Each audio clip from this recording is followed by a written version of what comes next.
गावबुरा सन्थानि जानानै अल बिटिडि गावबुरा सन्थानि जानानै आङो दिनैनि मैयानि थांनाय बुलाय सुलायनि थासारिखौ लानानै जोङो दिनै गावबुरा सन्थाजों लोगोसे जोंनि बर'नि गागि माखासे आफादफोरजों लानानै जयै जोङो DCU साहेबनो मोनसे मेम'रेन्डाम होदों।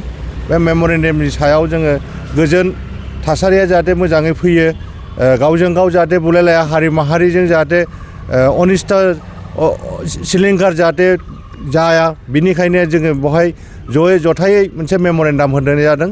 आरो आङो लोगोसे जोंनि क'क्राझार जिल्ला एबा अल बिटिएडि एरियानि सायाव थानाय साफ्रोमबो जोंनि बर' फिसाफोरखौ बा गुबुन हारिफोरखौ आरो आदिबासि बिथांमोनखौ बुंहरनाय जायोदि साफ्रोमबो गावबुराया जाहाथे गावनि गामिखौ कन्ट्रल खालामनानै लायो, जाहाथे खुनु गामिनि सोद्रोमाफ्रा जाहाथे गिलु बालु अस्त्र जेनेबा सिखा, रुवा, खदाल आरो बोरला थिर बेफोरखौ लानानै जाहाथे सिगि सिग' खालामलाया, हारिजों हारि जाहाथे दाङाबाजि जालायलाया, बेखौ कन्ट्रलाव थानो थाखाय आरो नोजोर होनो थाखाय साफ्रोमबो गावबुराफोरखौ आङो खावलायहरनाय जाबाय। जाहाथे खुनु गामिनि गावबुरा जाहाथे गावनि मानसिखौ जाहाथे गुबुनाव हगार हरा मोनानि समाव, आरो जाहाथे खुनु बिशृंखला भाबै जाहाथे खुनु जाथायनि थासारिया फैया, बिनि थाखायनो आं गले गले खावलायहरनाय थाबाय।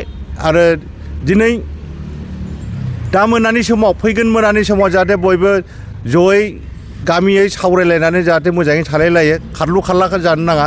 जोङो माखासे ससियेल मिडियायाव दान्दिसे सिगां ससियेल मिडियायाव नुदों, बर' फिसाफ्रा थफ्ला जुनानै खारलु खारलां जानायखौ जों नुनो मोन्दों। जाहाथे बे थासारिया फैया, जायफोर बिथांमोना थांदोंमोन खारलांदोंमोन बिथांमोना जाहाथे गावबागाव न'आव फैनानै थाफैफिनो, बेनि थाखाय खावलायहरनाय थाबाय। गोजोन्थों।